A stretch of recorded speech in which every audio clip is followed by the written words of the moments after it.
Theseus, son of Aegeus, son of Poseidon, dwelt in Athens at the time the 9th-year tribute was to be fulfilled. The ruler of Crete, King Minos, having defeated the Athenians in battle, demanded human sacrifices be provided to feed the monster, the Minotaur, who had the body of a man, head of a bull, and was so ferocious it had to be kept in a special prison called the Labyrinth. Built by the clever inventor Daedalus, the labyrinth's winding passages, intricate twists, and turns frustrated the raging Minotaur, thus preventing escape. In Athens, by lottery, 7 young men and 7 maidens were chosen as tribute. Clever, strong, and courageous, Theseus volunteered to sail to Crete in the company of the doomed, vowing in his heart to rid the world of the evil Minotaur. When Theseus arrived in Crete, upon first sight, Ariadne, the daughter of King Minos, fell in love with the handsome young man. Along with Daedalus she devised a plan to aid Theseus to kill the Minotaur. She helped Theseus smuggle a sword under his bear-skin cloak, and gave him a spool of silken thread, and took him, in the shadow of the night, to the gateway of the labyrinth.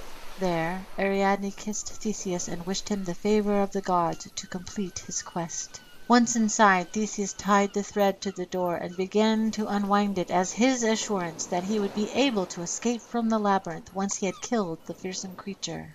The Minotaur, smelling the human sacrifice, quickly overtook the hero, and a battle to the death ensued. Theseus struck with his sword and killed the Minotaur, and took the head of the beast as his trophy. Theseus and Ariadne rescued the youth from their prison, and all sailed toward Athens, safe from the cruelties of King Minos of Crete, blessed in their passage across the sea by the favor of Poseidon. Theseus returned a hero of Athens.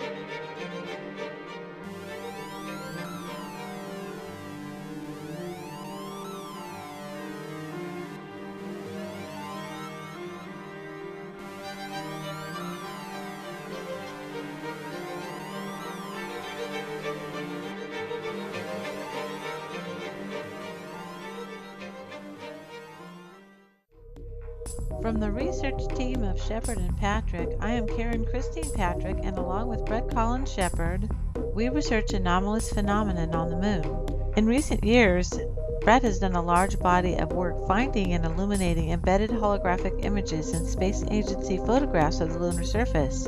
Brett is the founding administrator of the Facebook group, the Lunar Anomaly Research Society, or LARS, and together, we wrote a book about these strange images, and Brett's story, called Paradimensional Space Art, Extradimensional Communication in Space Images. This video is about our discovery of a large number of holographic images of ancient legendary figures found in one particular photograph that we were told was taken around 1967 by the mission series called the Lunar Orbiter Program. We continue to discuss what we found in Lunar Orbiter Images 1197 that was taken of a section of the lunar surface on the far side of the moon. In our first video, The Lament of Daedalus, we talked about finding the Daedalus image, which included the image of Daedalus in Icarus crater, as well as the image of Apollo and some other ones. Brett kept finding other images in the same single photograph, Lunar Orbiter Image 1197. This kind of goes along with what Brett's been doing for a while, which is finding holographic embedded imagery. What happened to you in 1982? I was in my art class, and it was at the beginning of the class, and in 1982, and my art instructor, he was actually talking to a lady. Her name was Amina Zarita. She asked if he could pull a couple of his best students out of the class to the slideshow presentation that she came to present from Stanford University. And when she started showing these images, I was picked along with my friend Chris, and he had to leave the class. His brother came and got him or something, and he didn't see anything anyway. And I saw everything in these images, discussed them as from various artists, and that she didn't mention that they were on the moon or anything. They were just a slideshow of images, and she asked what we thought about them, or she asked at the time what I thought about them. So I felt sort of singled out, and I just went along with it, and I looked at the images and analyzed them as an artist. What I saw was a lot of very unusual compositions, and they all seemed to be themed. She said, this one's a little risque, but I'll show it anyway, and oh, what do you think about this one? And you know, so I didn't think much about it until much later, when I was looking at lunar images and analyzing lunar images 30 years later.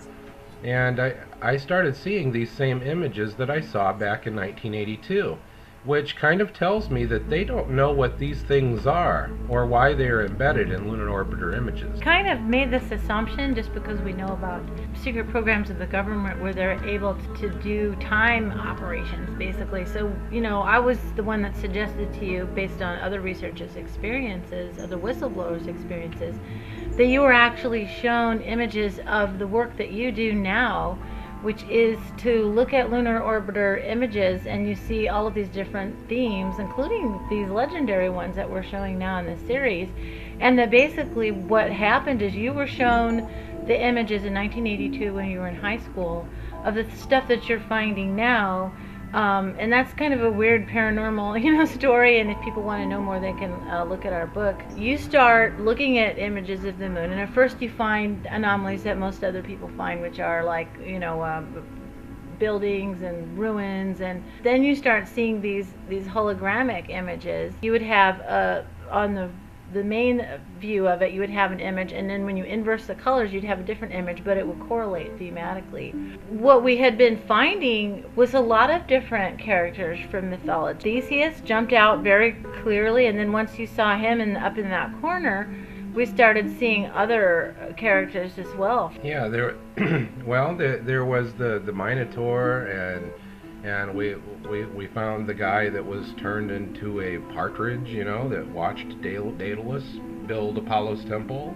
Perfect. And you know, then we were looking close at the image, and on the very next frame of that series of lunar orbiter images, there's the face of Apollo, right inside the Icarus crater where he's giving the wings up. And the black spot on the other side of Apollo turned out to be what we think is Hades. Possibly Hades, or the dark side of Apollo. Yeah, it was really amazing. So it's a very different thing. And I inversed the image, you know, because I noticed that it looked like there were big white splotches and such, and I know as an artist that means that there's something there. So I inverted it, and the Theseus character just popped out. It was very photorealistic. Yeah, it looks like a guy standing there. Yeah, and then you kind of back off a little bit and notice that, you know, Poseidon or Trident, you know, well, Poseidon is this huge figure, you know, that kind of plays off of the Theseus character. What's Theseus's daddy, or the god daddy, and back in those days you could have two daddies, and we just recently found Theseus's other father, which was Aegeus. Yeah, Aegeus, a young Aegeus. You know, kind of peeking under a rock or something like that. And he's nearby the Theseus. Yeah, he's very nearby. So that area is a very large area of the moon, supposedly. So it seems as though these images are embedded all over the image. You know. Well, we've been finding a lot. We've been finding all of them, basically. Most of the characters from the Dacian, Pelagian, Greco-Roman era. Yeah, that was something that kind of, I have to talk about. We almost feel guided in this. Like basically yesterday you found Aegeus, and the night before I was researching Aegeus because I was, you know, putting this video together. We were talking about Theseus, and that was one of his fathers. And, you know, you don't have any idea what I'm researching. I'm not discussing it with you. And this has happened over and over again. I'm digging through the mythology, and I don't even say anything to you, and you find some guy with a conch shell. He's blowing a conch shell, and you ask me, who's that guy? And I'm like, oh, wow, it's Aegeus. I was just reading about him yesterday.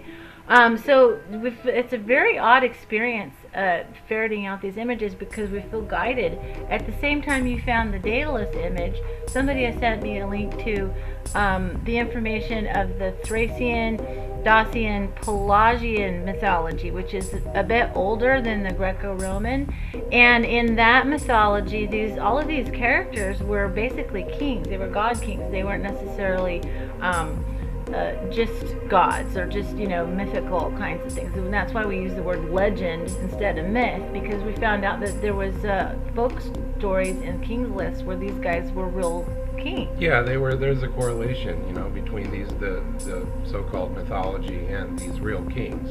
Right. So we've been researching, and then there's these little details, just to make the point, we believe that all of this whole theme is human origin based. So there's clues in there, and the details are really strange. Like in the story of Icarus and Daedalus, Icarus has a funeral 3 times, which we thought was really strange.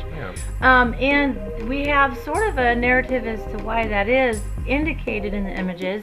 In the stories, he was buried by water nymphs in the Sea of Icaria, and in another story he was found by Hercules and was buried by Heracles, and in a third one he was buried by Daedalus.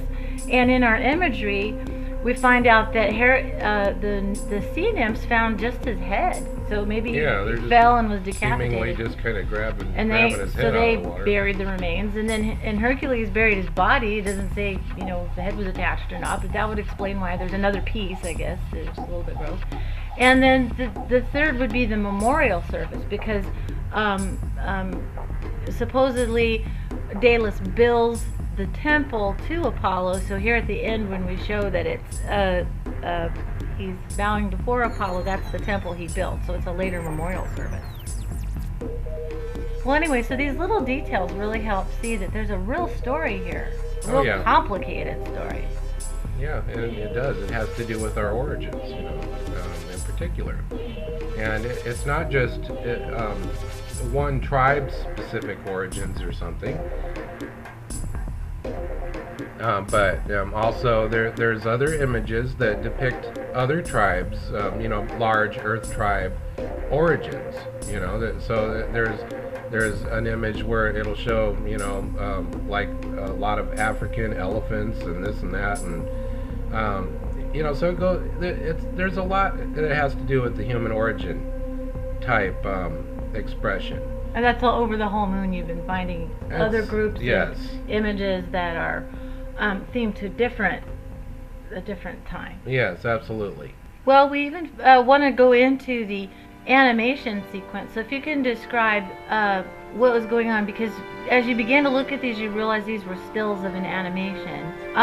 So if you could talk about about that a little bit. Well, what I did was I took a series of about 8 images of the same area, and I overlaid them as though the lunar orbiter could stop and actually take a film of just one area. And what I noticed was there were things flying on the surface and seemingly through the surface or through like a hologram type effect. And so I have a few shots of that, and there's one that looks kind of like a pyramid, like an all-seeing eye kind of thing, and there seems to be something flying by it or flying out of it.